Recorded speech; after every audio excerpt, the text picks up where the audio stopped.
Dans une rue de Paname, errant au bord de l'eau, j'fumais mon Amsterdam pour finir au bistrot. Y'avait là 2-3 femmes qui faisaient le tapin. Moi j'aiguisais ma lame pour planter les rupins. RGB 99.2. J'ai grandi dans le 9-5 à Cergy, mon petit paradis, ma sweet banlieue pourrie. Dans le coin c'est l'Oise qui coule la mie, pas le Danube ni le Mississippi. Si c'est Cergy. RGB, votre radio locale. Et réécoutez l'émission sur radio-rgb.net.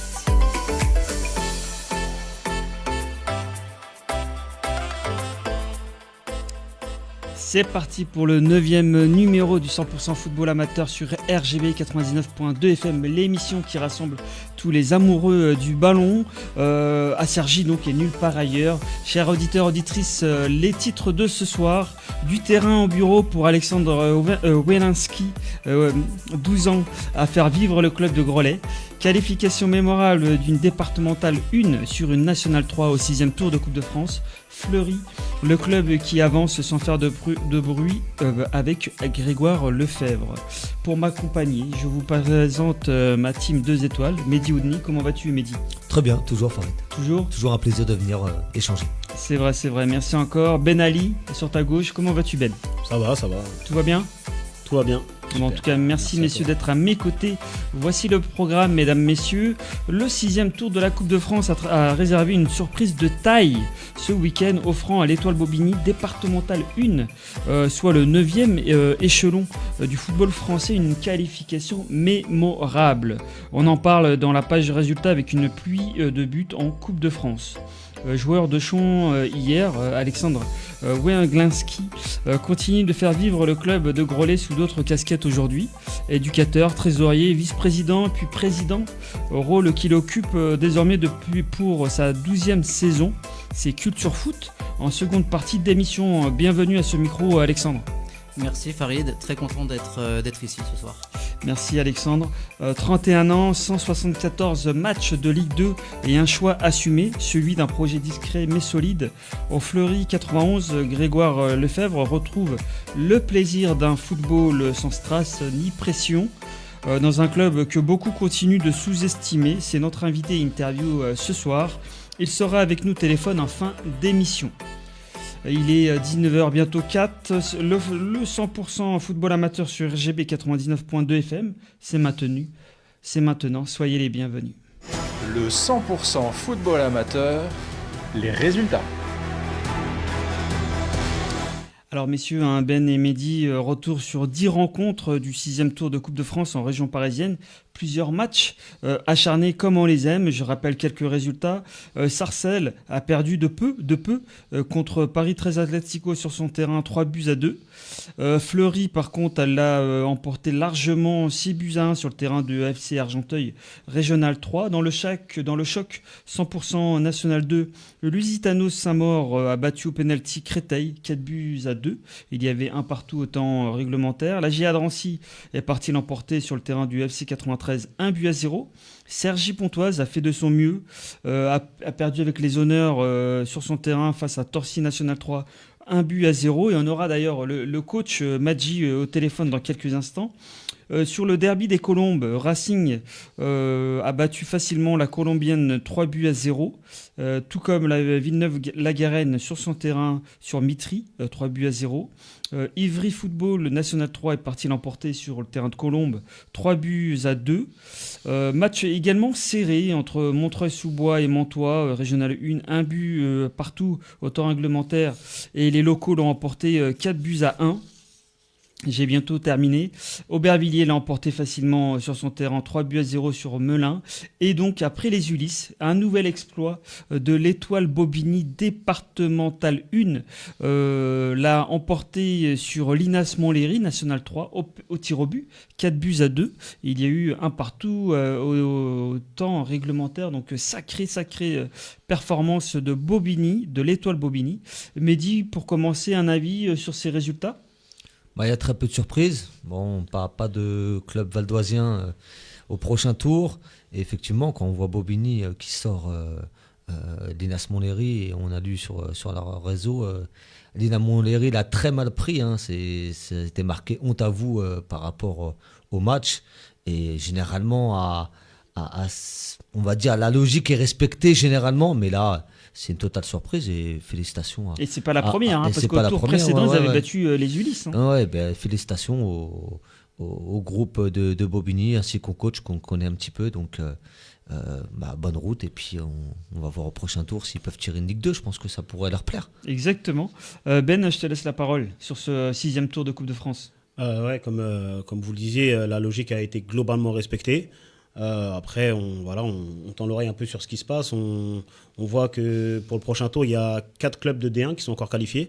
Donc voilà, il y a aussi la magie de la Coupe de France qui opère toujours. Donc je vais envoyer une grosse force à l'Étoile Bobigny, dont le coach Sofiane Belaïdi fait du bon boulot que je connais bien.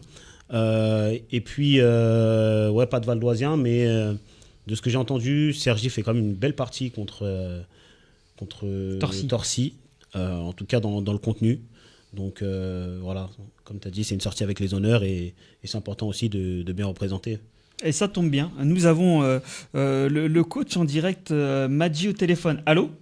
Allô ? Oui, bonsoir Madji, comment vas-tu ? Ça va et toi, Farid ? Très très bien, merci de te rendre disponible ce soir. Quel est ton ressenti après 24 heures plus ou moins de ce match contre Torcy ? Écoute, comme tout coach qui a perdu en fait. Comme tout coach qui a perdu, on est un peu triste, on est un peu déçu du résultat. Malgré tout, le contenu était très intéressant, mais on est en senior et le plus important c'est de gagner. Exactement. Et donc vraiment déçu de perdre quand même contre une National 3. Oui, sur le papier c'était National 3, mais après sur le terrain on a montré un beau visage, un contenu vraiment très intéressant. On avait la plupart du temps le ballon, on avait une belle possession, on avait des situations, des occasions, mais voilà, ce jour-là, hier ça n'a pas souri, et eux ils ont eu une occasion, ils l'ont mis au fond, et voilà, ça fait la différence. Et je pense que la différence, c'est fait au niveau de la maturité des joueurs qu'ils ont et des miens. Moi, j'ai des jeunes joueurs. On me dit souvent que j'ai une belle équipe. Je leur dis surtout que j'ai un bon potentiel parce que c'est des joueurs qui n'ont pas encore d'expérience. Ils n'ont même pas fait 1 ou 2 saisons en Régional 2. Donc voilà, et c'est un groupe tout neuf, nouveau, avec une nouvelle façon de jouer, ma façon à moi, ma vision que je partage avec mes joueurs, avec le club. Donc voilà, ça fait que 2 mois qu'on travaille ensemble. Donc voilà, on est content de ce qu'on fait jusqu'à présent, mais on sait qu'on peut faire mieux parce qu'il y a des gamins avec du potentiel, avec beaucoup d'envie, beaucoup d'investissement. Mais j'étais déçu surtout pour eux parce que sur ce match, franchement, ils font des belles choses. Mais ils n'ont pas été récompensés, mais c'est le football. Exactement, et je présume que chaque erreur est payée cash, surtout contre une équipe de National 3. Maintenant, ton pas quotidien, Madji, c'est la Régionale 2. Je présume que tu vas t'appuyer sur ce beau parcours pour les garder motivés jusqu'au bout. Oui, mais les gamins, ils étaient déjà motivés. Hein. Franchement, l'avantage qu'on a ici à Cergy, c'est que voilà, on avait des jeunes avec du potentiel qui n'attendaient que qu'on leur donne l'opportunité de se montrer. Aujourd'hui, c'est le projet du club, c'est ça. C'est un projet tourné sur les jeunes de la ville et de l'agglo. On leur donne l'opportunité de se montrer et franchement, ils nous le rendent bien jusqu'à présent. Alors, j'étais pas hier sur place, vous me dites, Mehdi, Ben, si c'était le cas également pour vous, mais je présume qu'il y avait une bonne ambiance au stade Keïta. Oui, l'ambiance, oui, il y avait du monde. Hein. Il y avait beaucoup de monde, le gradin était plein. Ouais, on avait beaucoup de monde. Je laisse la parole à Mehdi. Bonsoir Majid. Tout de suite, j'ai compris dans ton message qu'après la descente de la saison dernière, tu as rajeuni cet effectif, il y a beaucoup de changements. La R2, bon, on sait que Cergy quand même fait partie des équipes qui peuvent prétendre à la montée. Est-ce que tu es d'accord avec ça? Non, je ne suis pas forcément d'accord, parce que ça ne veut rien dire, prétendre à la montée. Par rapport à quoi? Puisque quand on a repris l'équipe, de l'année dernière, les joueurs sont partis parce que c'était des joueurs de l'extérieur. Et quand l'équipe est descendue, ils sont partis, c'est d'autres aussi.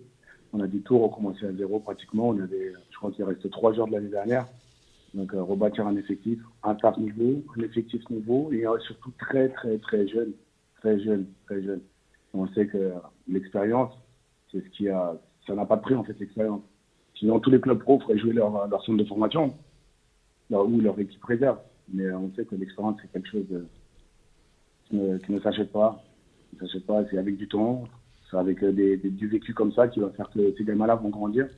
Je pense que l'année prochaine, ça sera autre chose. Donc cette année, Madji, c'est une année de transition? On va dire, c'est une année où on est là pour mettre les fondations, mettre les bases, avoir des bonnes bases, trouver des joueurs, des gamins qui arrivent à se maîtriser aussi bien émotionnellement, techniquement, tactiquement, essayer de les faire progresser, faire travailler, mais mettre surtout des bases, faire des bases. Très bien, voilà. c'est intéressant. Je laisse une question de Ben. Salut coach. Moi, je vais te poser une petite question. Je vais un peu taquiner, mais on s'est joué cette année en début championnat là, à Saint-Leu.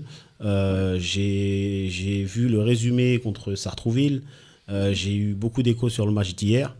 Tout le monde s'accorde à dire que ton équipe elle joue bien. Moi, je l'ai constaté et ça joue très très bien. Mais voilà, il y a ce manque un peu peut-être d'efficacité. En tout cas, les efforts fournis dans le jeu ne sont pas récompensés par les résultats qui devraient être les vôtres. Est-ce que tu vas garder cette ligne directrice ou est-ce qu'à un moment donné, pour se plier entre guillemets aux exigences du football francilien, on va changer le fusil d'épaule? Très intéressant, Ben. Jamais. En tout cas, les gens qui me connaissent, les gens qui me connaissent savent très bien que je ne changerai jamais de fusil d'épaule. C'est-à-dire que j'ai une vision, j'ai une façon de voir les choses, et c'est cette vision que je partage avec mes joueurs, avec mon staff. Mais je ne peux pas changer. Tu changes, mais si ça ne se passe pas bien, tu fais quoi? Tu rechanges encore? Et si tu ne crois pas à ton projet, si tu ne crois pas à ta vision, à ta façon de voir les choses, les joueurs ils vont pas y croire, et les fans ne vont pas y croire, le club ne va pas y croire, et personne ne sera derrière toi. Donc moi, écoutez, à partir du moment où on me prend dans un club, il faut qu'ils sachent que ça va jouer. J'ai pas peur de faire jouer des jeunes, j'ai pas peur de jouer, j'ai pas peur de ressortir la balle. Je sais pertinemment qu'il va y avoir des erreurs. À partir du moment où tu proposes du jeu, il va y avoir des erreurs, mais ça fait partie du foot. Et comme je dis souvent à mes joueurs, mais j'assumerai vos erreurs parce que c'est moi qui vous ai choisi. C'est moi qui ai fait le groupe, c'est moi qui vous mets sur le terrain. Donc n'ayez pas peur et jouez. À la base, le foot, c'est un kiff, c'est un plaisir. On vient pour voir du beau football. Quand on allume la télé, c'est pour voir un vrai spectacle. Les gens qui viennent au stade, ils viennent pour voir un spectacle, on a envie de leur proposer un spectacle. Maintenant, les résultats, jusqu'à présent, on est à peu près à une moyenne de 3 buts. Si on prend depuis le mois d'août, on a fait des matchs amicaux, on est à une moyenne de 3 buts, mais sur les 2 derniers matchs, on est un peu en panne sèche, un petit coup de mou. Mais c'est des choses qui arrivent dans une saison. On ne peut pas rester tout le temps tout en haut. Et comme je dis, tu es un jeune groupe. Et je pense que ça va aller. Exactement, on te fait totalement confiance, Madji. On sait très bien que le travail paye un jour ou l'autre. En tout cas, merci d'être passé au 100% football amateur et au plaisir de te recevoir en plateau bientôt. Il n'y a pas de souci. Merci à vous. Merci, Madji. À bientôt. Bonne soirée. Au revoir. En tout cas, c'était très intéressant. Il a accepté très gentiment de répondre en direct. Et ce n'est jamais simple de répondre comme ça à chaud, même après 24 heures. C'était très intéressant. C'est terminé avec la Coupe de France. On parle maintenant d'un club de l'intérieur. Le 100% football amateur, Culture Foot. Culture Foot, en effet, fan du Paris Saint-Germain, mais surtout président depuis 12 ans. Alexandre Weglinski gère son club de Groslay comme une grande famille. Il est avec nous en plateau. Alexandre, tout va bien? Très bien. Très bien. Alors, je regarde, voilà, t'es ici. Pour mieux te connaître durant cette interview, Alexandre, qu'est-ce qui te motive le plus dans ce rôle de président? Est-ce que c'est le côté humain ou la gestion du club? Alors, ce qui me motive le plus, c'est évidemment le côté humain. Ça fait 12 ans que je fais ça, j'ai été évidemment joueur. On rencontre pas mal de monde, on se fâche avec pas mal de monde aussi. Mais voilà, on rencontre des gens qui deviennent, alors qui sont des partenaires au début, qui sont des coachs et qui deviennent des amis. Donc ça c'est appréciable. Et moi je suis un enfant de Groslay. J'ai joué à Groslay, j'ai entraîné à Groslay. Ce que je fais, je pourrais le faire nulle part ailleurs parce que je suis attaché à ma ville, à mon club. Et j'ai aucun intérêt personnel à le faire. Je suis 100% C'est bénévole. important, aucun attachement. Voilà, aucun intérêt derrière, c'est pas un tremplin pour moi, c'est vraiment parce que j'aime le club et j'ai envie de le faire grandir. Voilà mes motivations. Mais bravo, rien que déjà pour ça, Merci. déjà bravo de prendre ce costume de président. Et comment tu pourrais décrire ton rôle vis-à-vis des joueurs, des entraîneurs et des familles de Groslay? Mon rôle, le rôle de président, c'est de faire en sorte que tout se passe bien, c'est-à-dire de réussir son casting en début de saison. Parce que, alors dans beaucoup de clubs, il y a le directeur technique, le responsable de l'école de foot qui va choisir les éducateurs. Alors moi, j'ai un responsable école de foot, j'ai des responsables foot à 11, mais j'ai envie d'assister aux entretiens, de mener souvent les entretiens pour savoir avec qui je vais travailler, entre guillemets, travailler. Parce que c'est des bénévoles, même s'ils ont tous un petit défraiement à la fin du mois, ça reste des bénévoles. Et mine de rien, on a un petit club, mais on a plus de 500 licenciés. Donc c'est important de savoir à qui on confie nos enfants. Et c'est important d'avoir des éducateurs compétents, motivés et diplômés. Voilà. En effet, comment fais-tu pour créer un esprit de club et maintenir la motivation et t'en parler des bénévoles? Alors Groslay, c'est un petit club que je décris souvent comme un club familial, convivial. Évidemment, on a des objectifs, mais en général, quand les gens viennent à Groslay, ils ne restent pas une année parce qu'ils s'y sentent bien. On essaie de créer un esprit, une dynamique positive. On essaie de faire pas mal d'événements. Et les gens se sentent à l'aise à Groslay. Il y a pas les coachs ne se tirent pas dans les pattes. Vraiment, c'est un esprit familial qui règne à Groslay, mais avec des objectifs. D'accord. Voilà. Et quels sont ces objectifs? Avant de laisser la parole à Mehdi et à Ben, quels sont les objectifs de Groslay? Alors l'objectif, si on parle de l'équipe Fagnon, l'équipe senior, c'est de remonter au premier échelon départemental, la D1, qu'on a connu pendant 8 ans. On n'est pas passé loin de faire l'ascenseur la saison dernière, de remonter, on termine 2e derrière Vauréal. Cette année, clairement, l'objectif, c'est de remonter. C'est de continuer à structurer le club au niveau de l'école de foot. On a eu un label, c'était une première pour Groslay, un label jeune, espoir la saison prochaine. Continuer dans ce sens-là, continuer à envoyer les éducateurs en formation. Et moi, mon objectif, c'est de mettre mes équipes jeunes en D1 dans les quelques années à venir, mais c'est pas facile parce qu'on est coincé entre quelques gros clubs du Val d'Oise comme Sarcelles, comme Saint-Brice, et la problématique qu'on a, c'est que tous les ans on perd nos meilleurs joueurs. Donc l'objectif, voilà, si on parle l'équipe Fagnon, alors moi mon objectif, c'est ce qu'on s'est dit avec mon coach première, c'est de jouer en Ligue dans les 3 ans qui viennent. Et je suis sûr qu'on en a les moyens, même si c'est pas facile. Et au niveau des jeunes, c'est de continuer l'encadrement. Il y a beaucoup de clubs qui font l'erreur de mettre des jeunes sur les U6, U7, sur les U8, U9. Et nous, on a vraiment un organigramme cette saison qui tient la route et j'en suis très content. Donc, c'est continuer dans la formation et apporter de la qualité pour nos enfants de l'école de foot. Voilà. Tu as tout à fait raison, Alexandre. Donc, avant de laisser la parole à Mehdi et à Ben, j'ai lu, j'ai entendu, je me suis renseigné. Il y a eu une légère baisse de licenciés cette année par rapport à l'année dernière. Ouais. Vous êtes autour de 500 cette année par rapport à 550 l'année dernière. Est-ce que c'est un mal pour un bien ? Alors, on est dans le standard, on va dire. On est dans le standard. Je crois qu'aujourd'hui, on est à 510 licences et je pense qu'on sera à peu près comme l'année dernière. Ce qui change par rapport à l'année dernière, c'est qu'on a moins de filles. On a développé le pôle féminin il y a 4 ans maintenant. Cette année, on a moins de filles. On a formé une entente avec le club 100% féminin de Villiers-le-Bel. Malheureusement, ça n'a pas trop pris au niveau des 13 et des 15. Ça se passe très bien au niveau des seniors. Est-ce que c'est un mal pour un bien ? Oui et non. Parce qu'on est limité au niveau de nos infrastructures. On n'a qu'un terrain et quelques créneaux. Seul terrain ? On n'a qu'un terrain, ouais. C'est un vrai casse-tête de faire les plannings en début de saison. On a un bout de terrain à Deuil, c'est un stade intercommunal qu'on partage avec les clubs de Deuil et Montmagny, où on a nos féminines et nos anciens, enfin nos très anciens, nos plus de 55 ans, qui s'entraînent là-bas. Mais sinon... Sinon, on est un petit peu limité aujourd'hui au niveau de nos infrastructures. Et c'est vrai, quand on voit que nos 16 partagent le terrain avec nos 18 le mercredi et le vendredi, c'est pas l'idéal. Donc on pourra pas. L'objectif, c'est pas d'avoir 800 licenciés. Non, je suis tout à fait d'accord. Je laisse la parole à Mehdi. Non, il y a beaucoup de respect pour le club de Groslay et tout ce qu'il met en place avec le président. Et je sais que la tâche est extrêmement difficile, plus difficile que les autres clubs, puisque ils doivent travailler avec ce qu'ils ont sur place. Ils ne peuvent pas aller chercher ailleurs, même si certainement ils attirent par leur travail.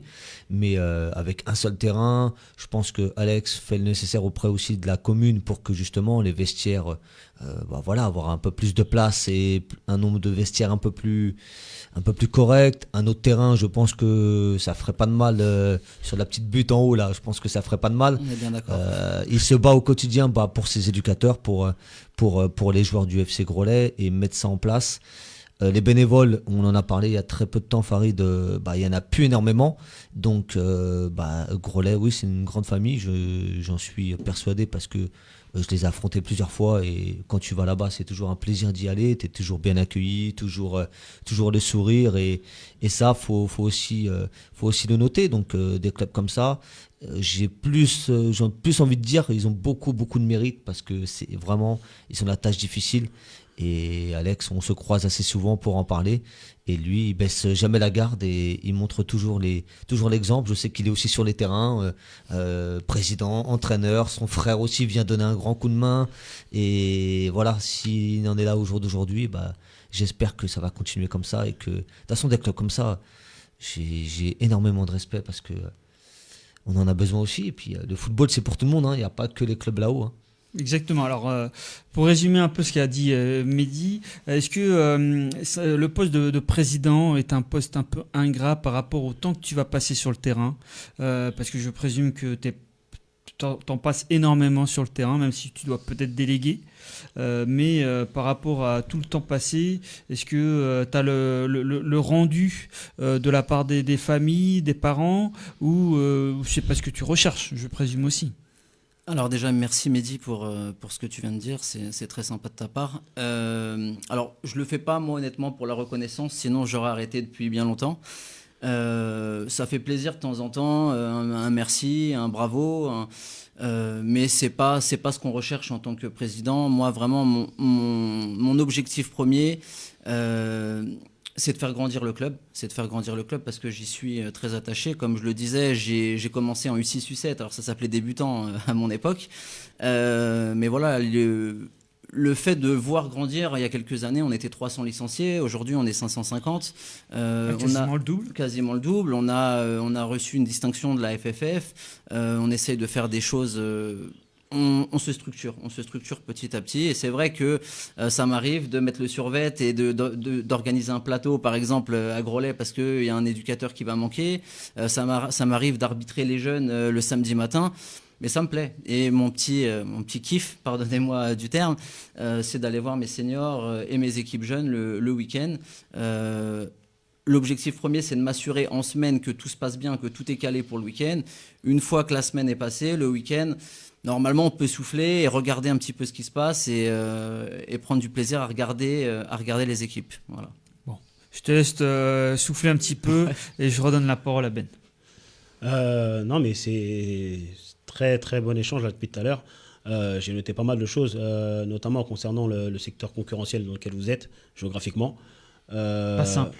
Pas simple du tout, mais moi aujourd'hui j'ai envie de dire que les clubs comme Groslay, c'est eux en réalité les vrais clubs formateurs. On en a besoin en effet. C'est les vrais clubs formateurs, c'est les clubs qui prennent les enfants de la base et qui leur donnent la possibilité d'évoluer et de progresser assez pour aller dans les plus grosses structures. Tout à fait. Aujourd'hui, on a le petit club qui est Groslay entre guillemets, la structure intermédiaire qui est une grosse structure parisienne qui va être par exemple Sarcelles, et puis après les clubs pro. Et en réalité, en tout cas ça c'est un avis personnel, plus on descend et plus il y a du travail en réalité.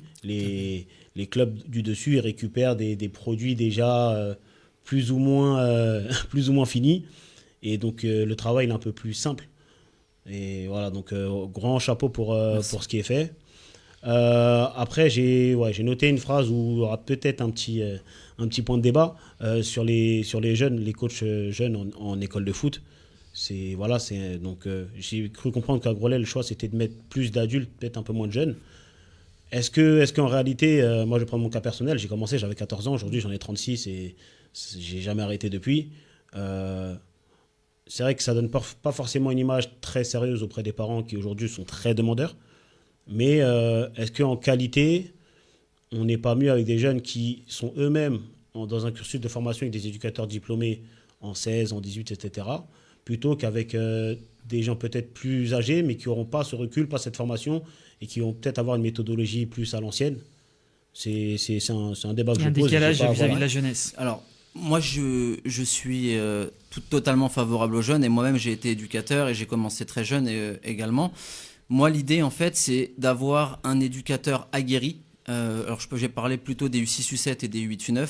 Quelqu'un qui sait communiquer, qui sait justifier, qui sait s'exprimer et parler avec les familles. Un jeune de 18 ans, pour moi, il va être avec lui, il va apprendre. Donc, la politique, par exemple, sur les U6, U7, on a 3 ou 4 équipes. On a un responsable de catégorie, c'est quelqu'un d'une quarantaine d'années. Et à côté, j'ai des jeunes de 18, de 20 ans. Et évidemment, ces jeunes-là, en général, c'est des jeunes qui sont issus du club, qui jouent en senior. Et l'idée, c'est qu'ils partent en formation et que dans 2-3 ans, ce soient les responsables de catégorie. Donc non, moi, bien sûr, je suis favorable à la mise en place des jeunes, mais dans un premier temps, qu'ils soient un petit peu en retrait, qu'ils soient encadrés, qu'il y ait un responsable de catégorie diplômé qui soit en charge de la séance. Et au cours de la saison, ça sera le jeune qui va mettre en place petit à petit la séance, qui va la faire valider par le responsable de catégorie. Et ça se passe plutôt bien comme ça. Non, mais dans ce sens-là, je comprends mieux. Alexandre, on a tous connu, on a tous été impactés par le Covid et la pandémie. On a eu peur pour beaucoup de clubs du football amateur. Bon, il y en a certains qui ont fait faillite d'ailleurs. Tant mieux pour le Groslay, ça n'a pas été le cas. Mais quelle part de ton temps et de ton énergie tu consacres à la recherche de financement et à la bonne gestion budgétaire ? Alors,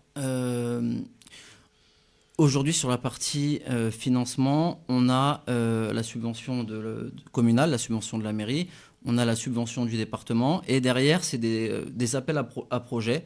Je vais m'en occuper. L'année dernière, on l'a fait avec le responsable école de foot. Alors, des fois, c'est vrai que ça donne pas envie parce qu'on se dit c'est un petit peu une usine à gaz. Mais on a réussi à récupérer un petit peu d'argent qui est important pour nous. Alors donc on essaye d'aller récupérer effectivement des financements de ce côté-là, mais on a aussi pas mal d'événements qu'on organise. D'ailleurs on organise un loto samedi prochain et c'est une belle source de revenus pour les petits clubs. Il commence à quelle heure le loto ? Alors samedi... N'hésite pas, un petit coup de pub, c'est maintenant. Samedi 20h, salle Jacques Pichery à Groslay. On est déjà 500, donc calmez-vous. Ah, bravo. Ouais, mais Farid veut venir. Donc Farid sera le bienvenu, évidemment. À condition que Mehdi vienne et danse. Ah, donc on en reparle après en off. Je te laisse terminer, pardon. Non, donc voilà. Donc on a au niveau des subventions, on a 3-4 subventions qu'on récupère tous les ans. Et après, c'est des événements ponctuels qu'on organise, type loto.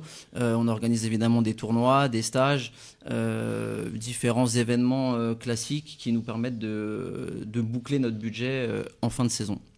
J'aimerais quand même, Alexandre, après je laisserai de nouveau la parole à Mehdi et à Ben, mais j'aimerais revenir sur ton parcours dans ce club. Bien sûr. Joueur, tout d'abord, ensuite éducateur, trésorier, vice-président et président. Est-ce que tu as eu un déclic ? C'était une vocation ? C'était parce que c'est pas simple d'être président aujourd'hui d'un club amateur.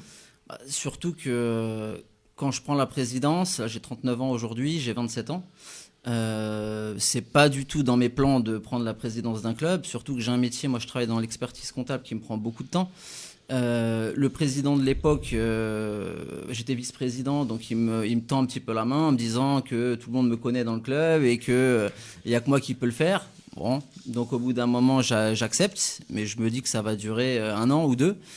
Et 12 ans après, je suis encore là, et c'est pas une vocation, mais voilà, comme je le disais tout à l'heure, il y a des jours où on se dit pourquoi je fais ça, pourquoi je m'enquiquine à faire ça. Et il y a des moments où on se dit c'est top, c'est sympa, ça fait plaisir de voir le club grandir. Donc je dirais pas que c'est une vocation, mais je dirais pas que ça me déplaît, sinon j'aurais quand même arrêté. Arrêté, Ouais. oui, tout à fait, depuis quelques saisons, mais en tout cas, je le répète, hein, c'est pas que je radote, mais encore félicitations Merci pour beaucoup. tout ce que tu fais. Je laisse de nouveau la parole à Mehdi. Non, surtout comment tu vois, on voit qu'en école de foot, tu veux aguerrir les jeunes avec des adultes bien expérimentés, mais on voit que recruter des éducateurs expérimentés, c'est compliqué. Lorsque justement tu les reçois, que ce soit sur l'école de foot comme sur le foot à 11, qu'est-ce que tu leur proposes pour les motiver à venir au club, hormis cet aspect financier? Et je sais très bien que du côté de Groslay, c'est très très compliqué, on en a déjà parlé. Mais comment justement tu arrives à les attirer? Alors, c'est un recrutement qui est relativement local. Comme je disais tout à l'heure, on a quelques joueurs seniors qui sont dans le projet. Évidemment, quand je vais proposer le poste à quelqu'un, je vois un petit peu la personnalité, je me dis, tu sens tout de suite, tu sais un petit peu, toi Mehdi, tu sais de quoi on parle, quelqu'un qui a la fibre ou quelqu'un qui n'a pas la fibre pour encadrer, pour coacher. Et après, ça peut être, alors on n'est pas fermé, on n'est pas une secte à Groslay. Ah bon? Donc non, après c'est du bouche à oreille, c'est alors des gens qui me contactent parce qu'on va mettre une annonce sur les réseaux sociaux, je vais les recevoir, le contact il va bien passer, alors évidemment il va y avoir des erreurs de casting de temps en temps, mais sinon on va m'appeler, on va me dire tiens j'ai quelqu'un, il est intéressé, qu'est-ce que t'en penses, je vais le recevoir, le contact il va bien passer et ça va se faire comme ça. Je lui promets pas monts et merveilles, je lui promets son survêt et son sandwich et sa canette à la fin du match. Alors évidemment il a son petit C'est déjà défraiement. beaucoup. C'est déjà C'est beaucoup. déjà pas mal, bien sûr. Mais non. Après, voilà, les coachs, ils peuvent quand même travailler dans de bonnes conditions chez nous. Il y a un responsable école de foot, si on parle de l'école de foot, qui va chapeauter le tout, mais qui va pas être constamment sur leur dos. Ils ont quand même une certaine autonomie. Et pareil pour le foot à 11. Donc c'est appréciable de travailler dans de bonnes conditions sans être fliqué. Moi, évidemment, quand j'arrive au stade, je vais regarder comment ça se passe. S'il y a des choses qui me plaisent pas, je vais débriefer avec eux. Je vais essayer de corriger les choses. Et des fois, quand tu vois que c'est pas possible de corriger, faut prendre des décisions. Mais voilà comment on recrute. Et je sais que tu en as prise des fois, c'était très... C'est pas facile. Il y a certaines décisions qui sont difficiles à prendre, mais voilà, quand tu es président, au bout d'un moment, tu dois assumer la décision et tu dois prendre la décision qui s'impose pour le bien du club. Je prends une décision, je laisse la dernière question à Ben, Alexandre. Allez, dernière question, on a parlé beaucoup de formation, d'école de foot. Là, on va parler un peu des seniors. Projet dans les 3 prochaines années, si j'ai bien compris, d'aller en Régional 3. J'aimerais bien alors avoir un peu ton avis sur comment y arriver, parce qu'aujourd'hui on sait très bien que dès la D1, parfois même la D2, il y a l'aspect financier qui entre en jeu, clairement. Les projets sportifs familiaux, ça marche un temps, ça a ses limites. Alors est-ce que on croit dur comme fer à la formation en interne et à l'amour du maillot, ou est-ce qu'à un moment donné, pareil, il faudra peut-être mettre un peu de sa poche? C'est une bonne question. Aujourd'hui, on a une belle équipe pour la D2. Aujourd'hui, on est en tête. On a fait 4 matchs, 4 victoires. L'objectif, comme je le dis, c'est de monter. La D1, on connaît. Ouais. La D1, c'est un championnat très compliqué. On a joué 8 ans en D1. On a terminé 2e une année. On a failli monter. Ça s'est pas fait. Effectivement, il faudra certainement mettre des moyens si jamais on monte en D1. On va réfléchir à tout ça tranquillement. J'ai totalement confiance en mon staff. Honnêtement, pour un club de D2, on est plutôt très bien staffé avec un coach principal, 2 coachs adjoints, dont un qui est préparateur physique et un qui s'occupe des gardiens. On a un bon encadrement. Les joueurs se sentent plutôt bien à Groslay. Après, évidemment, si on monte en D1, il faudra encore étoffer un petit peu le groupe. Et la dimension financière interviendra forcément. Et on verra comment on pourra financer s'il y a des choses à financer. Mais c'est sûr que pour l'instant, je peux pas te répondre Oui, clairement. bien sûr, Je peux pas te répondre clairement, mais bien sûr, je sais que ce sera un sujet. On peut pas présager de l'avenir, mais Exactement. connaissant également ton parcours d'expert comptable, on sait pertinemment qu'il n'y aura pas d'abus Ça de aide. ce côté-là. Bon, merci Alexandre d'avoir répondu à nos questions, c'était vraiment très intéressant. Avec et, plaisir. et Grolet est entre de bonnes mains. Bravo à toi et bravo à tout ton staff. Il est 19h, bientôt 36, toujours en compagnie de Mehdi et de Ben. Terminons avec un ancien de Ligue 2, Grégoire Lefebvre, qui incarne aujourd'hui la discrète ambition de Fleury. Le 100% football amateur, l'interview.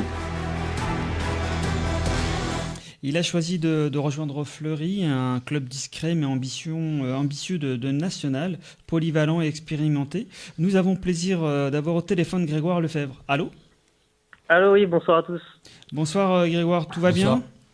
Ça va, ça va. Merci. Aujourd'hui, décrassage après cette belle victoire hier en Coupe de France ?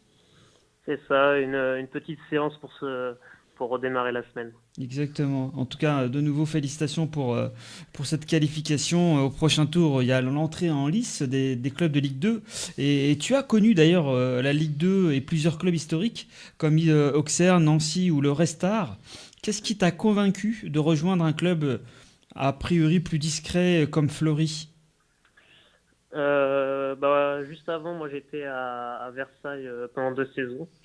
La dernière saison, j'avais un peu moins joué, donc j'aurais pu sûrement rester dans un club de national, mais peut-être moins épais, en jouant sûrement le maintien. Et j'ai préféré de redescendre d'un niveau et d'aller dans un club qui avait de fortes ambitions. Ça faisait 3 ans qu'il finissait deuxième, donc voilà, j'ai cru au projet FC Fleury et j'ai bien eu raison. Exactement, avec un président ultra passionné qui est Pascal Bovis. Quand tu parles de Fleury autour de toi, Grégoire, tu sens que les gens sous-estiment ce club ou pas ? Pas trop. Pas trop. De plus en plus, là, quand on joue des adversaires là, en N1, j'ai des anciens coéquipiers qui me disent franchement, belle équipe. Donc non, je pense que petit à petit, on commence à nous prendre au sérieux. Oui, ils ont bien raison d'ailleurs. Qu'est-ce qui te frappe dans la manière dont Fleury fonctionne au quotidien comparé à des structures plus médiatisées ? C'est un club très familial. Les bénévoles, tous les gens au club sont là depuis très longtemps. Donc un club très familial, c'est très agréable. Tout à fait. Et avant de laisser la parole à Mehdi et à Ben, je sais qu'ils ont plein de questions à te poser. Vous n'avez, je ne sais pas, je me trompe peut-être, mais vous n'avez pas le plus gros budget du championnat national, mais on sent une vraie ambition. Comment le club parvient-il à rester compétitif ? Déjà, il garde pas mal de joueurs chaque année, d'où du coup les bons résultats en N2 pendant 3 années consécutives. Et puis là, la force du groupe, j'ai envie de dire, parce que à chaque fois qu'on change l'équipe, il y a des blessés, on a souvent de bons résultats. Donc, je dirais la richesse du groupe cette année. La richesse du groupe. Très bien. Je laisse la parole à Mehdi. Bonsoir. On entend forcément Fleury, on entend parler depuis quelques années qui sont très très ambitieux. Le championnat a plutôt bien démarré, même s'il y a 2 nuls si je ne me trompe pas dans les 2 dernières journées, si je ne me trompe pas. Dans le jeu, comment vous vous sentez ? Vous prenez un réel plaisir de jouer ensemble ? Oui, ça fait déjà, moi c'est la 2e année, donc on commence à bien combiner. L'équipe essaye de jouer, de repartir de derrière, donc non, c'est plutôt agréable de jouer cette année au FC Fleury. On essaye de jouer du moins. Malgré le championnat national qui demande, je pense, beaucoup d'énergie et avec des équipes qui ont chacun sa façon de fonctionner, mais peu importe l'adversaire, vous continuez à jouer de la même façon ? Peu importe l'adversaire, on a joué Bourg il y a quelques jours qui était plutôt mal classé, et on a joué quelques jours encore avant Versailles, et oui, on a essayé de ressortir derrière. C'est un peu la philosophie du coach de jouer peu importe l'adversaire, que ce soit en Coupe de France, contre des équipes peut-être un peu plus faibles ou contre le leader du championnat, on essaiera de jouer toujours de la même manière. Ben, bonne philosophie. Je laisse la parole à Ben. Bonsoir. Bonsoir. Ouais, tu as parlé de jeu. Moi, j'ai eu la chance l'année dernière, j'entraînais Argenteuil, que vous avez affronté hier, de jouer Fleury aussi en Coupe de France. J'étais vraiment impressionné et je les avais joués, je crois que c'était début septembre. Et j'avais prédit que la montée en nationale allait être validée parce que vraiment, dans le jeu, c'est vrai que c'était vraiment. Voilà, il y avait vraiment un niveau qui était pour moi supérieur déjà à ce qui se faisait dans les autres équipes en National 2. Les résultats sont pas trop mauvais là cette année en national. Je pense que c'est peut-être une année de transition. Mais est-ce que vous sentez qu'avec justement la philosophie du club, il y a un potentiel pour aller en Ligue 2 et pourquoi pas en Ligue 1 dans les années à venir? On verra dans les années à venir, mais déjà, je trouve pour une première année, on fait un bon début. L'objectif, forcément, de base, c'est le maintien. Après, si forcément on peut jouer la première partie de tableau, on va pas gêner. Mais oui, le club progresse. Le club progresse et on verra dans les prochaines années. Il faudra forcément encore peut-être s'étoffer. Et voilà. Mais déjà, on est concentré sur cette année. On a quelques matchs importants à jouer là, sur les prochaines semaines et on essaiera de bien les négocier pour essayer de gratter des places au classement. Bon, on sent que Grégoire est passé par la Bourgogne et Auxerre avec le discours à la Giroud. Et tu as bien raison, Grégoire. On reste un promu. C'est pas faux, c'est vrai. Un joli promu. Exactement, avec de belles ambitions. Tu sembles incarner par ton parcours cette idée de travail dans l'ombre. Tu te reconnais dans cette mentalité de club? Ouais, c'est un peu ça. Ouais. Les bénévoles qui donnent tout pour le club. Moi, j'adore l'esprit familial du FC Fleury et ouais, je me reconnais pas mal dans ce club-là. C'est un peu mon ADN de tout donner, quel que soit l'adversaire et le terrain. Tout à fait. J'ai eu l'occasion de faire un échange vidéo avec le président, Pascal Bovis. Est-ce que tu peux nous en parler? Il est comment? Est-ce que c'est vraiment je le sens passionné et passionnant, mais comment il est le jour du match? Ah oui, il est passionné, toujours derrière l'équipe, un vrai supporter. Non, il est toujours là derrière nous, peu importe le résultat, il encourage. C'est le président, je crois, le plus proche que j'ai eu durant ma carrière. Le président le plus proche, c'est intéressant de le dire avant de laisser de nouveau la parole à Mehdi et à Ben. Est-ce que tu penses que Fleury souffre d'un manque de reconnaissance médiatique, notamment face à des clubs comme Versailles, le Red Star ou même Créteil? Après, c'est des clubs qui existent depuis bien plus longtemps. C'est vrai que le Red Star a une image depuis bien longtemps. Le Versailles est en train de se créer une image. Bon, c'est un club tout neuf, mais ils font beaucoup de communication. Ils ont pas mal de moyens, donc et c'est pas les mêmes objectifs. J'ai envie de dire, Fleury, ça va, je pense, rester un club très familial avec des personnes qui sont là depuis longtemps. Et voilà. Non, c'est très intéressant. Je laisse de nouveau la parole à Mehdi, pardon. Est-ce que tu peux nous parler un peu de Pascal Vigne, le coach? Moi, j'entends beaucoup de bien de lui, mais sa façon de fonctionner, est-ce qu'il est très proche des joueurs? Est-ce qu'il y a des prises de parole en individuel avec lui sur ses attentes, avec vous? Comment il est au quotidien?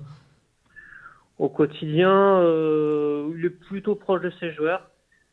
Les séances, c'est beaucoup axé sur le jeu, comme j'avais dit. On essaie de ressortir la balle. Et il y a énormément de charges aux entraînements. Je pense que c'est un des clubs où on court le plus. Donc ouais, vachement axé aussi sur le travail physique. Il est assez complet là-dessus. Ben, une question pour Grégoire. Ouais, comme on a pu le dire aussi par rapport à ton parcours, tu as l'air d'être un joueur qui aime bien se projeter sur plusieurs années. Là, 31 ans. Est-ce que tu te vois terminer à Fleury? Même s'il a 10 ans devant lui encore, Grégoire. Oui, Cristiano Ronaldo, 40 ans, donc pourquoi pas? Honnêtement, je me sens bien dans le club, donc oui, pourquoi pas. Moi, je suis en fin de contrat cette année, donc à moi de de faire de bonnes performances et oui, d'essayer de prolonger dans ce club parce que je sens que c'est un club qui va grandir et qui a de fortes ambitions et ma famille et moi on se sent bien ici. Est-ce qu'il y a eu d'ailleurs déjà des discussions ou est-ce que tu as déjà ou peut-être un rendez-vous de prévu d'ici la fin de l'année? Non, pas encore. Pas encore. Bon, sujet sensible, le contrat. Quel est l'état d'esprit du vestiaire? Je te disais tout à l'heure, est-ce que tu pensais qu'il y avait un manque de reconnaissance médiatique par rapport à d'autres clubs ou finalement dans le vestiaire, vous êtes très bien comme ça, bon certes vous êtes promu, mais un peu caché, ça vous va très bien? Si, ça nous va bien. Après, on se prend pas la tête. Hein. On se prend pas la tête. D'être médiatisé ou non, ça nous change pas. Ça nous change pas grand-chose. Hein. C'est au final sur le terrain, c'est un 11 contre 11. Qu'on soit médiatisé ou pas, c'est pareil. Non, le club, je trouve, a pas eu trop de pression. On n'a pas eu trop de pression sur les premiers matchs. On a gardé la dynamique de l'année dernière et voilà. Pour l'instant, ça fonctionne. À nous de continuer là-dessus et d'essayer même de gratter quelques places encore pour jouer un peu la première partie. Si on peut. Exactement, le championnat est très très long, c'est un marathon. Tu as connu la nationale. Quels sont les dangers pour Fleury dans ce type de championnat? Bon, vous avez fait un début de championnat tout à fait honorable, mais l'important, comme à chaque fois, c'est le money time, c'est en mars, ou c'est dès maintenant, il faut prendre plus vite, on prend les points et mieux c'est? Voilà, plus vite on prend les points, mieux c'est de garder cette dynamique. Pour l'instant, on n'a jamais enchaîné une longue série de mauvais résultats. Donc voilà, de continuer. Ce qui est le plus compliqué, c'est de se reposer un peu sur ce qu'on a fait de bien. Donc non, c'est de continuer parce que le moindre relâchement dans cette division, on paye cash. Ah oui, tout à fait. Je le disais en introduction de l'émission, Grégoire, défenseur, milieu de terrain, mais toi, tu te sens le mieux à quel poste? En tout début de carrière, j'aurais dit milieu. Maintenant, les deux postes me conviennent. J'ai envie de te dire, ça me convient là où je joue, quoi. Ah, je reconnais encore une réponse à la Giroud, et j'aime beaucoup, et tu as bien raison, hein. L'important c'est de jouer, quel que soit le poste. Mehdi, une dernière question pour Grégoire? Ouais, quels sont un peu les leaders de ce groupe? On sait que Kevin Farad a joué pas mal en Ligue 2, bon, c'est pas le seul d'ailleurs, mais quels sont ces leaders? Les leaders de vestiaire? Ouais, qui prennent un peu la parole, les mecs d'expérience. En fait, il y a Enzo Bovis qui parle pas mal. On avait Antoine Petit qui s'est blessé, mais en soi, il y a pas mal de joueurs qui parlent. Il n'y en a pas vraiment un qui se dégage, hormis le capitaine. Et c'est toi qui mets la musique dans le vestiaire, Grégoire? On est plutôt un groupe d'expérience, donc chacun arrive à se gérer. Alors, il n'a pas voulu répondre à mes questions, mais je la répète quand même. Grégoire, est-ce que c'est toi qui mets la musique dans le vestiaire? Non, c'est pas moi, non. Je suis au plus jeune. D'accord. Ça tombe bien, je laisse la parole au plus jeune, à l'un des jeunes du plateau, Ben. On va rebondir sur la Coupe de France. L'année dernière, le parcours, c'était contre Amiens, si je dis pas de bêtises, oui, Ligue 2. C'est quoi les ambitions cette année par rapport à cette compétition? J'ai envie de dire d'aller le plus loin possible, de se faire plaisir. Voilà, on va attendre le tirage avec impatience.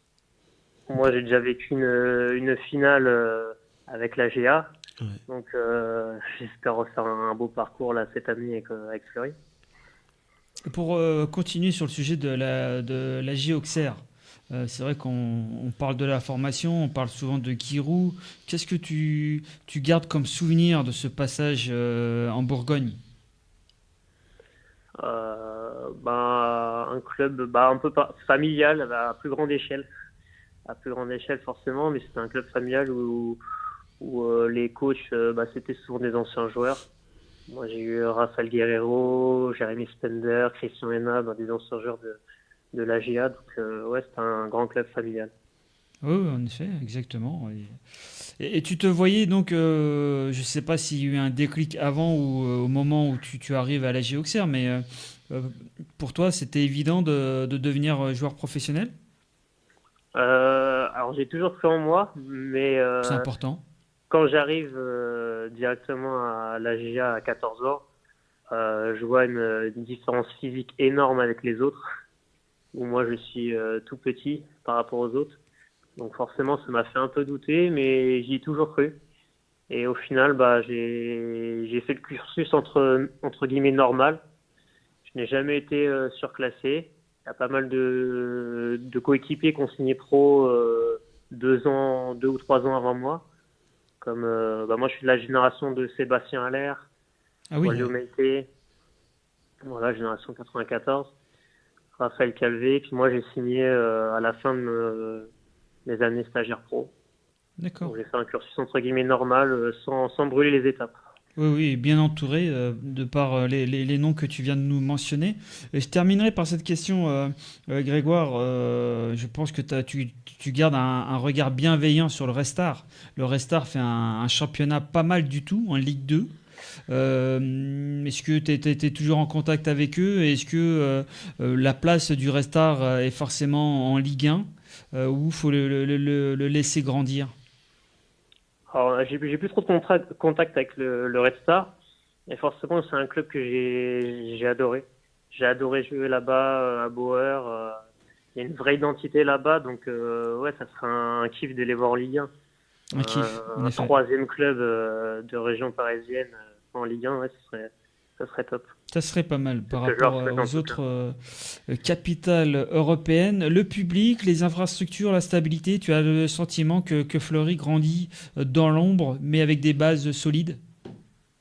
Oui. Bah, c'est un club, oui, qui a de fortes ambitions, donc oui, il met tout en œuvre pour progresser. Et voilà, avec la professionnalisation de la Ligue 3 l'année prochaine, on tend vers ça au FC Fleury. Alors, je vais faire signe à Damien de couper peut-être le son, comme ça le président ne nous écoute pas. Grégoire, mais entre nous, dans le vestiaire, c'est quoi l'objectif? C'est la montée? Non, pas cette année. Non, pas spécialement. Mais de jouer peut-être la première partie de tableau. Donc là, on aura une série de matchs, des gros matchs d'ailleurs, qu'on espère bien négocier pour prendre ce chemin-là. D'accord. Et si tu devais résumer Fleury en une phrase ou en un mot, ça serait lequel? Familial. Familial, parfait. Merci en tout cas, Grégoire. Je sais que tu avais une journée quand même chargée avec cet entraînement. Continue à prendre plaisir sur les terrains et merci d'avoir répondu à nos questions sur RGB 99.2 FM. De rien, merci à vous. Merci Grégoire, à très bientôt. À bientôt. Au revoir. Voilà, c'était vraiment très intéressant. Il a vraiment l'air très simple, la tête sur les épaules, les pieds sur terre. Ouais, puis on aime être dans les coulisses des clubs, même s'ils ne peuvent pas tout dire, mais c'est important d'avoir cet échange avec eux et la plupart nous disent à peu près la vérité, à peu près. À peu près, oui. Parfois il y a des langues de bois, mais on les comprend. Et j'aimerais quand même terminer, Ben, donc tu l'avais rencontré la saison dernière, Fleury? Alors, j'avais rencontré Fleury la saison dernière en Coupe de France. Il y avait Grégoire, je crois, non? J'ai un doute, honnêtement. T'as un doute? Ouais, j'ai un doute. On va dire que ce jour-là, peut-être, il n'était pas sur le terrain parce que sinon, il t'aurait marqué, je présume. C'est possible. C'est très certainement parce que c'est le collectif qui m'avait marqué. C'est un joueur de devoir et d'une part, et puis par rapport à son parcours, chapeau à lui. Comme il a dit, il a jamais été surclassé, mais il fait une très belle carrière. Ouais, je l'ai vu au Red Star. Ouais, c'était un joueur de club qui mouille le maillot, tout simplement. Qui fait pas de bruit, mais qui fait le travail. Exactement. Comme on dit. Voilà, l'émission arrive quasiment à sa fin. Il est 19h, bientôt 55, comme à chaque fois. Dernier tour de table. Il y a Damien qui nous met déjà le générique, donc il faut qu'on accélère très gentiment, je sais. Mehdi, merci d'être passé. De rien, Farid, c'était le deuxième lundi et... je sais que tu deviens toujours tu en demandes bon. à chaque fois. Toujours aussi bon. Multiples échanges, on passe très bon football tout là-haut, au plus bas. Et voilà, tu penses à tout le monde et ça, c'est important. Faut continuer. Exactement. Merci Mehdi, Ben, merci également d'être passé. Merci à toi, comme d'habitude, c'est toujours intéressant d'échanger, de parler de foot et voilà, de mettre la lumière sur le foot amateur. Très, très important. Exactement, sur le football avec un grand F. Et on donne le mot de la fin à Alexandre. Alexandre, merci d'être passé. Merci pour l'invitation, donc c'était une première pour moi. Très sympa, très agréable, merci beaucoup. Comme à la maison ? Comme à la maison. À la maison, exactement. On essaye en tout cas chaque semaine et c'était vraiment très intéressant et merci d'avoir partagé ton rôle de président dans le club de Groslay et encore félicitations pour tout ce que vous faites parce qu'on a vraiment besoin de ces clubs amateurs. Je regarde, oui, il est 19h bientôt 56, c'est terminé donc pour ce soir. J'espère que l'émission vous a plu. N'hésitez pas à l'écouter en podcast. Merci donc à Grégoire qu'on a eu au téléphone, à Madji, le coach de Sergi qu'on a eu également au téléphone, à Damien toujours au rendez-vous et à Axel qui est juste à côté. Je le vois pour la technique. Sans eux ça serait compliqué, donc merci à eux. Pour ma part, je vous donne rendez-vous la semaine prochaine à la même heure, même jour. D'ici là, prenez soin de vous, de vos proches et n'oubliez pas surtout, le football ce n'est que du plaisir. Ciao.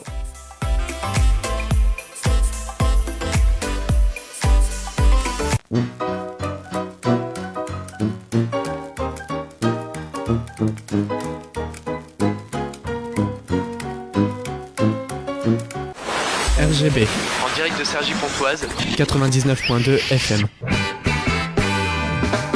Je vis dans un monde de son, dans un bel univers où l'on parle de la chanson, où l'harmonie est dans l'air. Je vis dans un monde de son, dans un drôle d'univers où l'on parle de la chanson, où l'harmonie est dans l'air. RGB,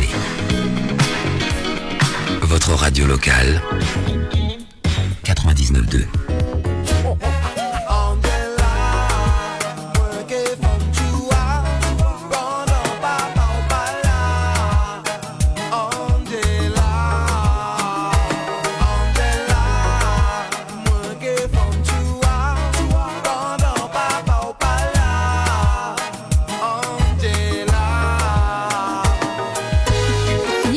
Diversité, proximité, vous êtes sur RGB. RGB 99.2, radio-rgb.net. Dans une rue de Paname, errant au bord de l'eau, je fumais mon Amsterdam pour finir au bistrot. Y avait là 2-3 femmes qui faisaient le tapin. Moi j'aiguisais ma lame pour planter les rupins. RGB 99.2. J'ai grandi dans le 9-5 à Cergy, mon petit paradis, ma sweet banlieue pourrie. Dans le coin c'est l'Oise qui coule l'ami, pas le Danube ni le Mississippi.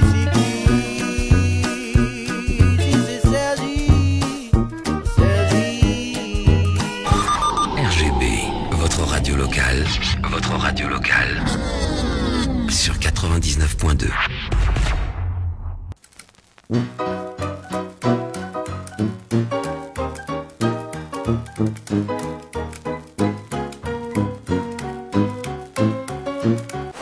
RGB, en direct de Cergy-Pontoise, 99.2 FM. Je vis dans un monde de son, dans un bel univers où l'on parle de la chanson, où la